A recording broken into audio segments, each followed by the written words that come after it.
आज आपण गावच्या पद्धतीने गावच्या मसाल्यामध्ये झणझणीत असं गावच्या कोंबडीचं चिकन बनवणार आहोत। नमस्कार, मी विद्या तुमचे सगळ्यांचे खूप खूप मनापासून स्वागत करते।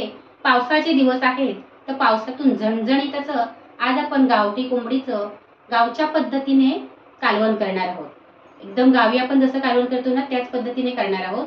त्याच पद्धतीने आपण मसाला तयार करणार आहोत। हे एकच कालवण आपण करणार आहोत पण झणझणीत आणि चमचमीत करणार आहोत। त्याच्याबरोबर तुम्ही चपाती, भाकरी किंवा भात पण खाऊ शकता किंवा त्याच्याबरोबर तुम्ही वडे पण खाऊ शकता। चला तर मग वेळ न घालता व्हिडिओला सुरुवात करूया। इथे मी गावठी कोंबडीचं 1 किलो चिकन घेतलेलं आहे। आम्ही पहिल्यांदा ना ह्या गावठी कोंबडीच्या चिकनला ना मटण बोलायचं, कोंबड्याचं मटण आणि बकऱ्याचं मटण। आता सगळेच जण चिकन बोलतात ना म्हणून आम्ही पण ह्याला चिकनच बोलतो। तुम्ही काय बोलता ना ते कमेंट करून सांगा। ह्याला स्वच्छ असं धुवून घेतलेलं आहे। ह्याच्या इकडे ना सर्व पीस असतात, सर्व बघायचे कुठे कुठे पीस आहे का म्हणून आणि बघायचे आणि काढून ह्याला स्वच्छ धुवून घ्यायचे आहेत। हे स्वच्छ धुवून घेतलेलं चिकन आहे। त्याच्यामध्ये 6 चमचे घरचा लाल मसाला, लाल मसाला तुमच्या आवडीप्रमाणे तुम्ही कमी जास्त करू शकता, आणि छोटा अर्धा चमचा हळद। ही माझी घरची आहे म्हणून मी छोटा अर्धा चमचा घातलाय। तुमची जर बाजारची असेल ना तर जराशी जास्त घालायची। आणि मी मसाल्यामध्ये लसूण वाटणार आहे। तुम्ही जर मसाल्यामध्ये लसूण वाटणार नसेल ना तर आलं लसूणची पेस्ट पण इथेच लावून घ्यायची। हे मी गावच्या पद्धतीने करते। त्याच्यामध्ये थोडंसं मीठ घालायचंय, 1 पाव चमचा। आपण नंतर वापरणार आहोत मीठ। सगळं चिकनला मसाला आहे ना चांगला लागला पाहिजे असं चोळायचं आणि साईडला ठेवून द्यायची। आणि ह्याच्यासाठी लागणार आपण मसाला तयार करणार आहोत।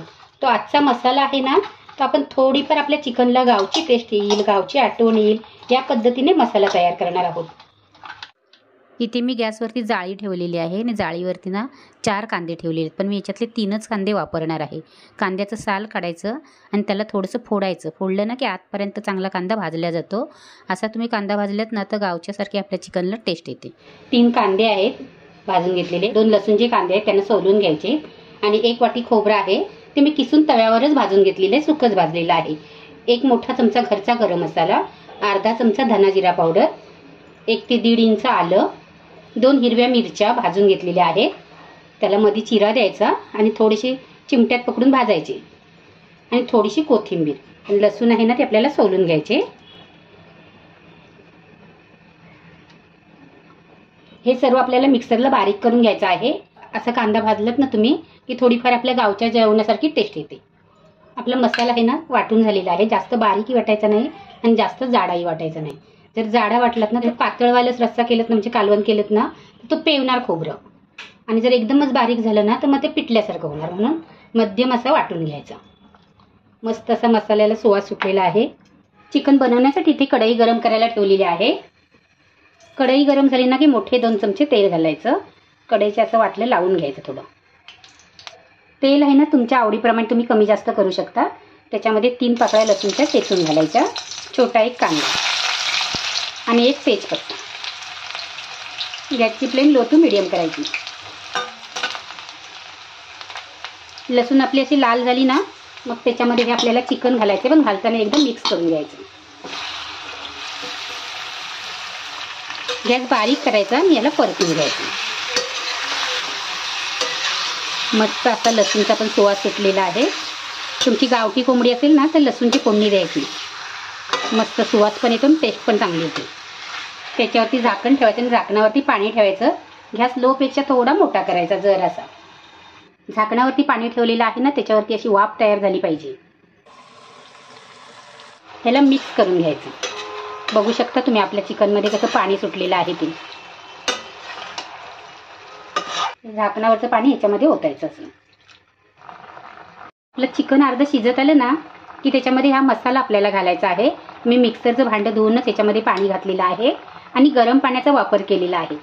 मसाला ना असा भिजवून टाकायचा। जर तुमचा घट्ट मसाला असेल ना आणि आक्काच टाकलात ना तर मग ते गोळे गोळे त्याचे तसेच राहतात। हे आपलं चिकन शिजण्यासाठी तुम्हाला जेवढा त्याच्यामध्ये रस्सा पाहिजे त्याप्रमाणे ह्याच्यामध्ये पाणी घालायचं, चवीप्रमाणे मीठ घालायचं, आणि गॅसची फ्लेम लो टू मीडियम करायची आणि याच्यावरती झाकण ठेवून याला शिजवायचं। असं झाकण ठेवल्याने ना चिकनचा जो सुवास आहे ना तो चिकनमध्येच राहतो, आपण जे मसाले टाकले त्याचा, आणि चिकन खूप टेस्टी होतं। आणि याचं झाकण ठेवायचं, झाकणावर पाणी ठेवायचं। लागलं तर हेच पाणी तुम्ही वापरू शकता, पण हे झाकणावर ठेवलेलं पाणी आहे ना ते थेंब थेंब होऊन खाली पडतं आणि चिकन आपलं चांगलं शिजलं जातं. असं अधूनमधून ना 1-2दा मिक्स करायचं आणि हे तेजपत्त्याचं पान आहे ना पाहिजे तर काढून टाकायचं. याला शिजलं काय बघायचं. मस्त असं आपलं शिजलं आहे, चांगलं शिजत आलेलं आहे. अजून 1-2-3 मिनटं शिजून घ्यायचं. आपलं कालवण आहे ना तयार झालेलं आहे. मस्त असा सुवास पण सुटलेला आहे आणि असं एकच बनवलं ना की तुम्ही भात, भाकरी, चपाती ह्याच्याबरोबर खाऊ शकता. गावठी कोंबडीचं कालवण गावच्या पद्धतीचं आवडलं तर नक्की लाईक करा, कमेंट करा, तुमच्या मित्रमंडळींना शेअर करा. गॅस बंद करायचा. ह्याच्याबरोबर खाण्यासाठी आपण तांदळाची भाकरी बनवणार आहोत. भाकरी बनवण्यासाठी इथे मी तांदळाचं पीठ घेतलेलं आहे. पीठ आहे ना ते आपल्याला चांगलं व्यवस्थित असं भिजवून घ्यायचं आहे आणि ह्याला चांगलं व्यवस्थित असं मळून घ्यायचं आहे. आणि पीठ आहे ना 1-2-3 मिनटं चांगलं व्यवस्थित असं मळून घ्यायचं, म्हणजे भाकरी चांगली वळल्या जाते, फाटत नाही मध्ये. मी ही भाकरी आहे ना ती परातीमध्येच थापणार आहे. तुम्ही पोळपाटावर पण थापू शकता आणि जेवढी तुम्हाला भाकरी मोठी करायची असेल तेवढी त्याची गोळी घ्यायची. आणि भाकरीचं पीठ भिजवायला घेतलं ना की तवा आहे तो गरम करायला ठेवायचा. भिडाचा तवा असेल तर भाकरी खूप छान होते, नसेल तर मग लोखंडाचा ठेवायचा. माझ्याकडे पण लोखंडाचाच आहे.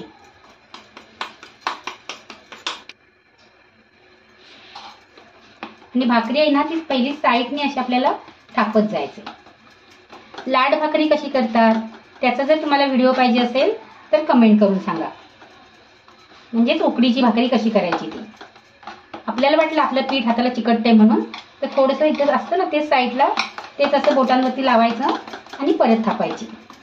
खालून चिटकती वाटली ना तर अशी हातावर भाकरी घ्यायची, हे पीठ असं पसरवायचं आणि मग हिला थापायला सुरुवात करायची. आता मी छोटी गोळी घेतली ती माझी छोटी भाकरी झालेली आहे. तुम्ही मोठी गोळी घेतली तर मोठी भाकरी होईल. साईडने अशी तोपटून झाली ना की मग नंतरच मध्ये आपल्याला पातळ करून घ्यायची. त्याच्यावरती ही भाकरी घालायची आणि काही सेकंद गेले ना की मग पाणी लावायचं. पूर्ण भाकरीला चांगलं व्यवस्थित असं पाणी लावायचं. ती भिजली पाहिजे सगळीकडून. कुठून कुठून अशी सुकी राहिली ना की मग ती पलटी केल्याच्यानंतर पिठूळ पिठूळ दिसते, म्हणजे पांढरी पांढरी दिसते अशी पिठासारखी. म्हणून पाणी सर्व साईडने व्यवस्थित लावायचं आणि गॅस आहे तो वाढवायचा. आणि एकदम चांगली सुकू द्यायची नाहीये, पलटी करून घ्यायची. एकदम चांगली सुकायला दिलीत ना तर ती वरून अशी पिठूळसारखी होणार, रेषा रेषा पडणार वेगा वेगा, आणि तिला पलटी करून घ्यायची. आणि चांगली दोन्ही साईडने खरपूस अशी तिला भाजून घ्यायची. त्या साईडने शेकल्यावर पलटी करायची. आणि भाकरीच्या कडा बिडा आहेत ना चांगल्या व्यवस्थित दाबून दाबून शेकवायच्या. जेवढी खरपूस मी भाजणार ना तेवढी खायला पण खूप छान लागते.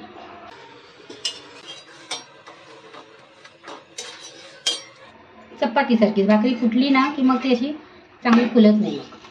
पण चांगली फुलली नाही ती चालेल, पण खरपूस भाजायची. भिडाचा तवा असेल ना तर मग भाकरी करपत पण नाही आणि असे काळे डाग पण पडत नाही. भाकरी चांगली शेकले काढून घ्यायची. दुसरी भाकरी थोडीशी गोळी मोठी घेतली की भाकरी आहे ना ती मोठी होते. तिला असं पाणी लावून घ्यायचं. लावून झालं ना की तिला पलटी करायची थोड्या वेळाने, लगेच, जास्त वेळ ठेवायची नाहीये. तवा मोठा असला ना तरी भाकरी लई मोठी नाही करायची. जसं तुमच्या तव्याला खालून जाळ लागत असेल ना तेवढीच भाकरी मोठी करायची. नाही तर तवा मोठा आहे म्हणून मोठी केली तर मग साईडला विस्तव लागत नाही ना. चुलीवर काय होतं सगळीकडून विस्तव भरपूर लागतो. मग भाकऱ्या किती पण मोठ्या बनवल्या ना तरी चांगल्या होतात. पण गॅसवर ना करताना मीडियमच साईजची भाकरी करायची. अशा पद्धतीने आपली भाकरी आहे ना करून झालेली आहे. गरम गरम झणझणीत असं गावठी कोंबडीचं चिकन आणि तांदळाची भाकरी आवडली तर नक्की लाईक करा. वेळात वेळ काढून तुम्ही माझी रेसिपी बघता त्याबद्दल मी तुमचे खूप खूप मनापासून आभार मानते. थँक्यू.